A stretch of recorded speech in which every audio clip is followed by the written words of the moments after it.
peasants!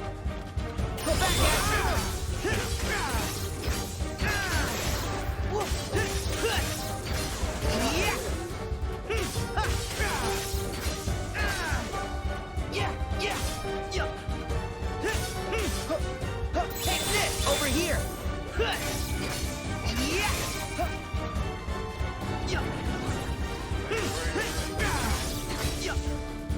Back at you. Got him.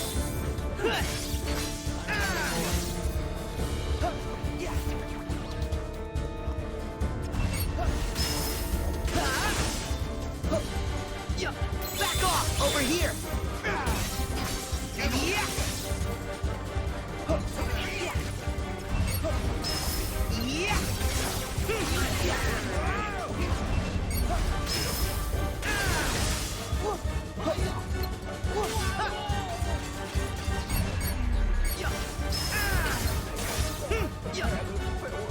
Take this.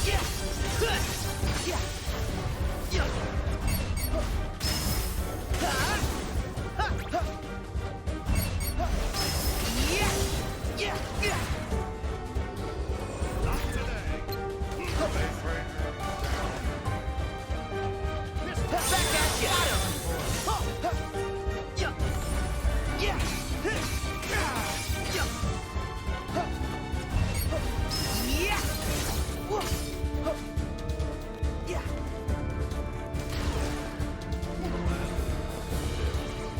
Back off over here.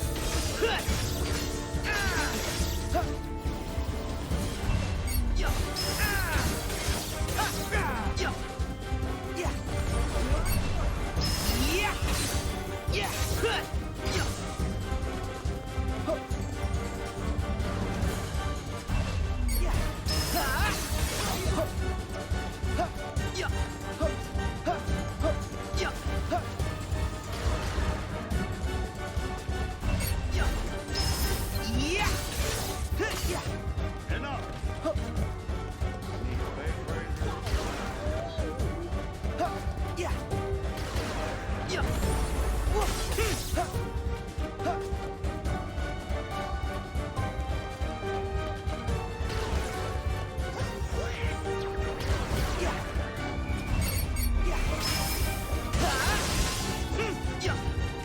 Give up!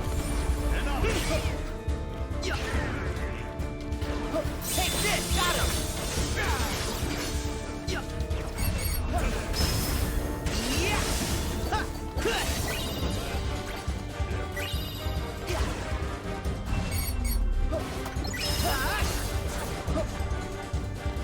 Back at you.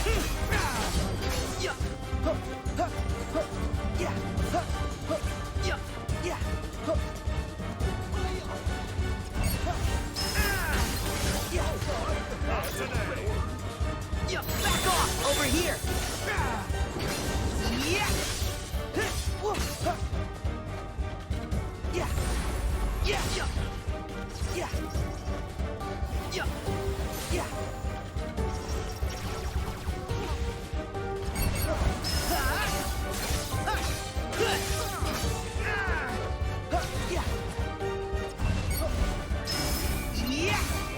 Not today!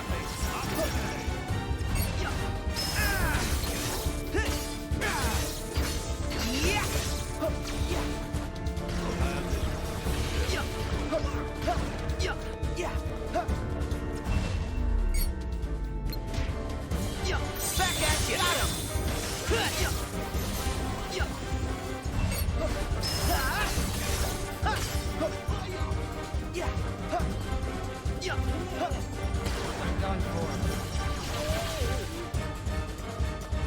Back off. Space Ranger!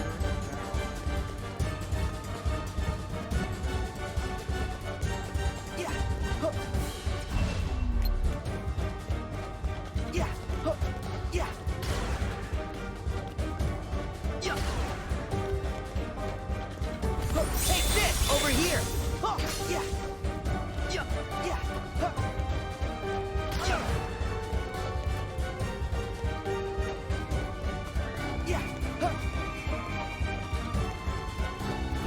at you. Got him. Good.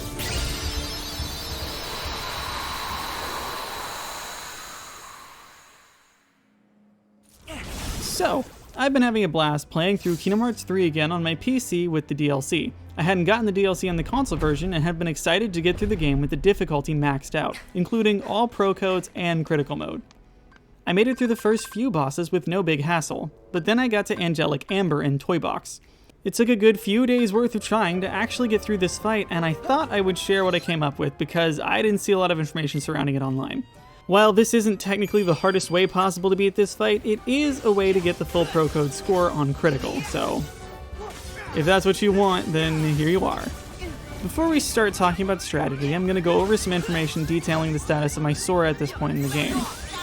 At the very beginning of the game, I believe I chose Wisdom and Defender. As the game has gone on, I'm starting to think that those weren't the best options for critical all pro codes, but oh well.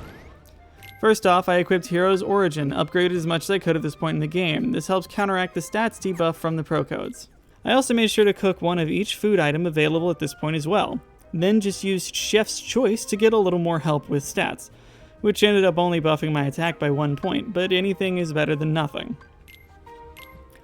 For my 30 abilities, I equipped Aerial Recovery, Block, Counter Slash, Final Blow, Risk Dodge, Speed Slash, Rising Spiral, Sonic Slash, Buzzsaw, Somersault, Sonic Cleave, all 3 Air Slides, Dodge Roll, Aerial Dodge, Wall Kick, Pull Spin, 1 Super Slide, Scan, for some reason I had Assist Friends on, that was pretty useless, Magic Lock on, Combo Master, Withstand Combo, Fire Boost, Block Replenisher, 2 Damage Controls, and Critical Counter. All the magic stuff ended up being useless, I didn't use any of it, so you can probably swap those out for the other super slides. First things first, lock onto her as soon as the fight starts, before she flies up.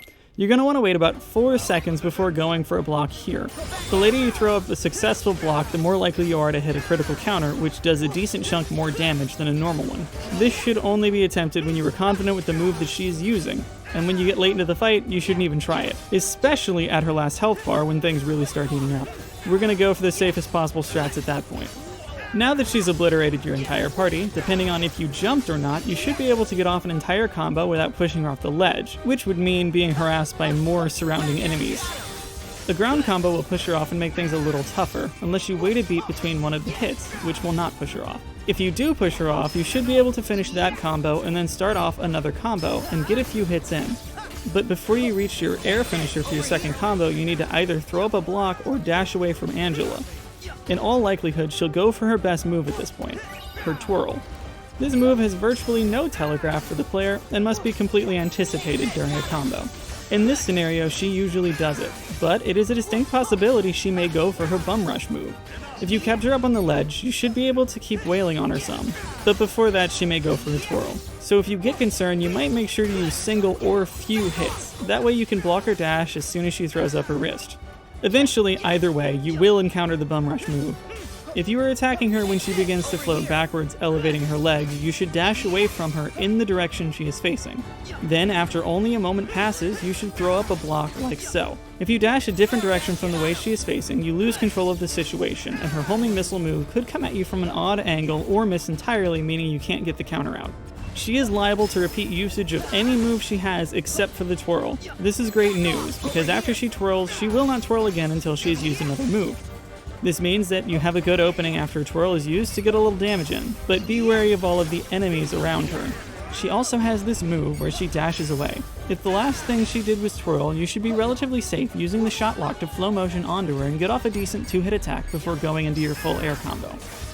But if you are confident you know where she is and what she is doing and feel like she would be preoccupied long enough, you can instead go for one of the Vermilion Sambas or the Gold Beats. There are a few around and they will kill you. You need to do this throughout the fight, and you should take out the Vermilion Sambas first. Of the 4 moves between the 2 of them, the Samba's Fire Strike is the most dangerous. It comes in fast from unpredictable angles, and they should be taken out before such an outcome is possible. Trying to block it will result in a guard break from Sora, potentially getting him killed. Then you need to be wary because her opening move where she drops down will also come up again. It can be blocked from the ground, but make sure you move away from her and she doesn't land directly on top of Sora.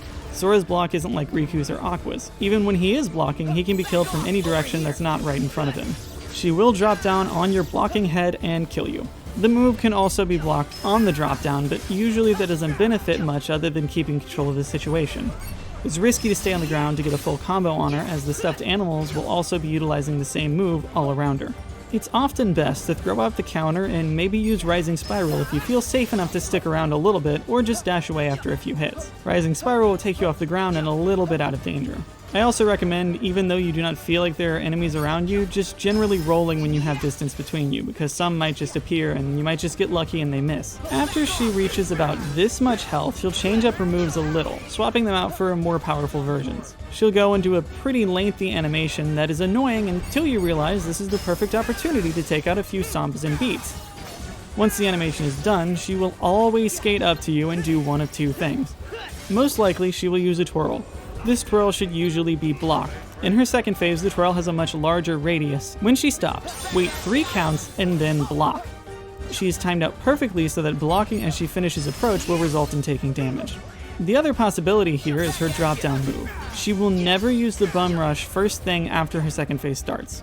One thing to be aware of, when her second phase starts and she skates up to you, you actually have control where she ends up. This is a good chance to seclude her from the other enemies to get some hits in with your counter for whatever she does. If she did the twirl move, it is very likely as soon as she is done twirling, she will go for the drop down move, so be wary of that possibility. Any of the enemies, including her, have a hitbox on the way down. Be very careful around stuffed animals for that reason. If you hit them during the jump before the drop starts, you can cancel it, but do not assume that you did so. It is safer to just get away from them. An advantage of having Speed Slash is you can keep her airborne for more damage. As soon as she lands, she's free to do whatever she wants instantly. But before she lands, while somewhat stun-locked, you're guaranteed those hits. This is why you should not equip air combo pluses for this fight. She will land before the first finisher or be out of reach by the time it comes out. If you ever have a situation where you're too far apart and the lock-on breaks, you have 2 options. You can wait and see if she goes for the bum rush, block it, and then lock onto her, or you can go for a shot lock and flow motion onto her and then lock on while landing the hit, or dashing away. The problem with flow motion is that it will not leave you locked on afterwards and you must lock on again to maintain it. The mages each have projectiles, which I recommend just rolling away from. And the possessors on the ground should really be kept track of. They don't show up as well against the dark floor because the glowing eyes are small and not always visible from the ground. They have a move where they start rolling very quickly towards you with the wheel. This move can be avoided or blocked. Blocking will allow for a counter and getting some damage in, but you should not do this unless you know exactly where she is, as she will almost always bum rush you when you start attacking someone else. If you are super duper careful, especially late fight, and you can take out the music mage Heartless throughout the fight, you should be able to pull it off. Thank you so much for watching this video. The bloopers are about to start, but I just want to say thank you for being here. Thank you for watching. I hope this video helps. If you have any tips that you guys want to add, you can do so in the comments below. And if you want to tell me I'm wrong about what I picked at the beginning of the game because my stats don't make any sense, that's fine too. I suspect that. But anyways, Jesus loves you, so do I. Tune in next time, and goodbye.